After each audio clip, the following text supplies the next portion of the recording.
Cantonment board CEO board nominated సభ్యురాల్ని తక్షణమే తొలగించాలని డిమాండ్ చేశారు బీఆర్ఎస్ అధికార ప్రతినిధి మన్నె కృషాగ్.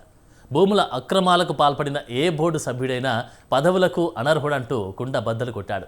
నామినేటెడ్ సభ్యురాలి భర్త కంటోన్మెంట్ భూమిని ఆక్రమించి గెస్ట్ హౌస్ నిర్మించారని, దాన్ని ఖాళీ చేయాలని నోటీసులు అందుకున్న నేపథ్యంలో ఆమె బోర్డు సభ్యురాలిగా కొనసాగేందుకు ఎలాంటి నైతిక అర్హత లేదన్నారు మన్నె కృషాగ్.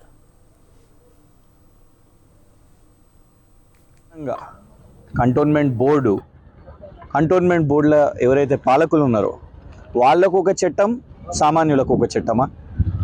ఎందుకంటే ప్రస్తుతం కంటోన్మెంట్ బోర్డులో ఎవరైతే నామినేటెడ్ బోర్డు సభ్యురాలు ఉన్నారో వారికి చెందిన, అందరికి తెలిసిన విషయమే, ఇవ్వండి, కంటోన్మెంట్ బోర్డు ఎన్నోసార్లు వాళ్ళకు నోటీసులు ఇవ్వడం జరిగింది.